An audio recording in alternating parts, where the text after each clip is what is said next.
और सर पिछले 10 साल में जिस प्रकार से रेलवे में काम किए गए, मैं माननीय मंत्री जी से ये भी जानना चाहूंगी कि पिछले 60 सालों के कंपैरिजन में इस 10 सालों में केवल सेफ्टी और सिक्योरिटी के लिए कितना एक्सपेंडिचर इनकर किया गया। धन्यवाद। माननीय अध्यक्ष जी, माननीय सांसद महोदय ने बहुत ही एक महत्वपूर्ण विषय उठाया है। महिलाओं और विशेषकर बच्चों के सेफ्टी और सिक्योरिटी के लिए रेलवे में कई सारे स्टेप्स लिए गए हैं और इन स्टेप्स के बारे में अगर विस्तृत उत्तर मैंने माननीय सांसद के सामने रखा है, फिर भी मैं 3-4 इसके इम्पोर्टेंट पॉइंट्स आपके सामने आपके माध्यम से माननीय सांसद को दूंगा जवाब। बहुत सारे स्टेशंस में सीसीटीवी कैमरा लगाए गए हैं और वो लगातार आगे बढ़ाया जा रहा है। करीब करीब 1.5 साल के अंदर अंदर हर स्टेशन के अंदर सीसीटीवी कैमरा सफिशिएंट क्वांटिटी में लग जाएंगे। जो आरपीएफ का रोल है रेलवे प्रोटेक्शन फोर्स का, उसके बारे में माननीय सांसद महोदय ने बहुत अच्छा मेंशन किया है। इसमें अब करीब 9.4% महिला कर्मचारी रेलवे की सुरक्षा बल में आ चुके हैं और उसका बहुत अच्छा लाभ भी मिल रहा है। जैसा हम सब जानते हैं कि महाकुंभ के दौरान किस तरह से हमारे आरपीएफ की महिला जवानों ने जिस तरह से काम किया, वो एक अद्भुत काम था। पूरे के पूरे सिस्टम में सबको एक संवेदना के साथ सेवा करने का एक काम किया। इसके अलावा 139 जो नंबर है हेल्पलाइन का, उस नंबर को सिग्निफिकेंटली इंप्रूव करके आज एक बहुत अच्छा वॉर रूम का सिस्टम बनाया गया है हर एक डिवीजन में, हर एक जोन में और रेलवे बोर्ड में। उससे कंटिन्यूअसली मॉनिटरिंग, कंटिन्यूअसली कोई भी पॉइंट हो उसका समाधान करना, उसमें पूरा का पूरा रेलवे का प्रशासन इसमें लगता है। साथ ही साथ महिलाओं के लिए एसी में और नॉन एसी में सभी कैटेगरीज में हर कोच के अंदर लोअर बर्थ का एक स्पेशल प्रोविजन भी किया गया है। ओवरऑल माननीय अध्यक्ष जी, रेलवे में सेफ्टी में बहुत सिग्निफिकेंट इंप्रूवमेंट आया है।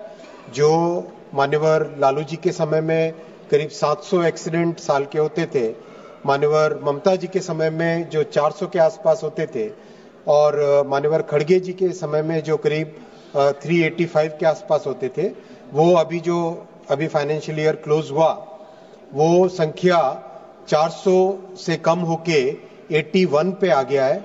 बहुत सिग्निफिकेंट इंप्रूवमेंट हुआ है और मेहनत लगातार कर रहे हैं।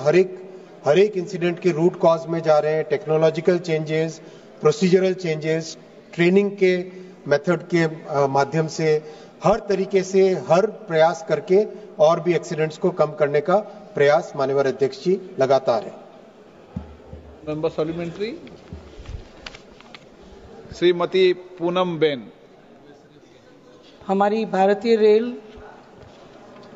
एक्सपैंड और मॉडर्नाइज कर रही है, उस के हम सभी साक्षी है। सभी विभाग में ठोस कदम हमारे इस यातायात के माध्यम को मजबूती से विकसित भारत की परिकल्पना के साथ जोड़ने के लिए और उसे साकार करने के लिए उठाए जा रहे हैं। सर, आज मेरा जो प्रश्न है वो रेलवे सिक्योरिटी और सेफ्टी को लेके है। मैं माननीय मंत्री जी से पूछना चाहूंगी कि विशेषकर महिलाओं और बच्चों के लिए हमने जो सिक्योरिटी की व्यवस्था रेलवेज में आज की है, उसमें हमारी रेलवे प्रोटेक्शन फोर्स में विमेन फोर्स का बहुत बड़ा प्रेजेंस है। तो सर, ये जो प्रेजेंस बढ़ाने से कोई मेजरेबल इंप्रूवमेंट महिला पैसेंजर सिक्योरिटी में, विशेषकर महिला और बच्चों में देखा गया, उनके लिए देखा गया, और इसके पीरियोडिक रिव्यूज होते हैं और जो विमेन पर्सनल की एडिक्वेसी है सर, उसको फर्दर बढ़ाने का क्या प्रावधान है?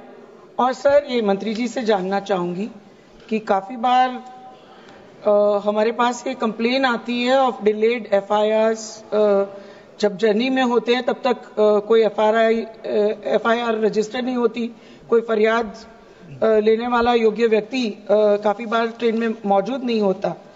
तो इस दिशा में to ensure the reporting of any crime promptly, इसके लिए क्या विशेष व्यवस्था की गई है?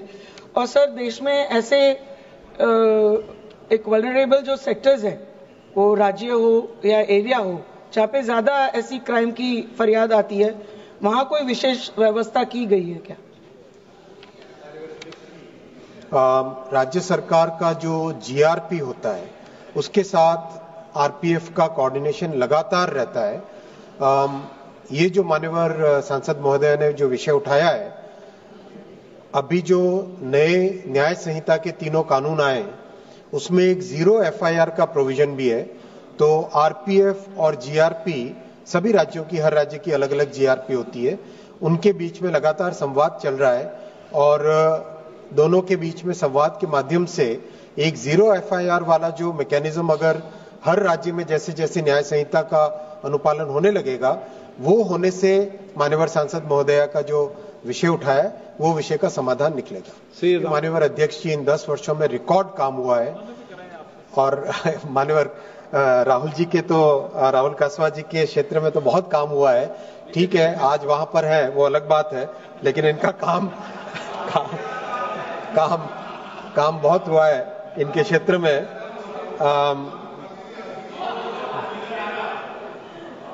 मैं अप्रिशिएट भी किया था बहुत और रेलवे के काम को अप्रिशिएट किया मान्यवर अध्यक्ष जी। बल्कि एक साल में 1000 से ज्यादा आरयूबी बनाने का रिकॉर्ड भी बना है। एक आरयूबी में एक नई टेक्नोलॉजी भी अभी लाई जा रही है, जिससे कि पानी की जो समस्या रहती है उसको भी सॉल्व करना है। ओवरऑल मान्यवर अध्यक्ष महोदय, देश भर में आरयूबी के लिए एक लगातार प्रयास है।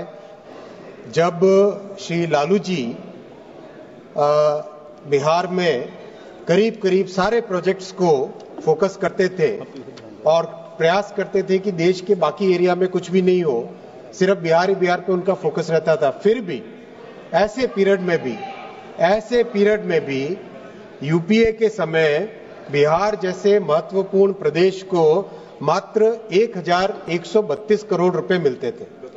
रेलवे के एलोकेशन का इतना सा ही हिस्सा बिहार को मिलता था। आज माननीय अध्यक्ष जी, प्रधानमंत्री श्री नरेंद्र मोदी जी ने बिहार के लिए 10,066 करोड़ रुपए का बजट आवंटन किया है और 10,066 करोड़ के इस बजट आवंटन के कारण बहुत अच्छा बिहार में काम भी तेजी से चल रहा है।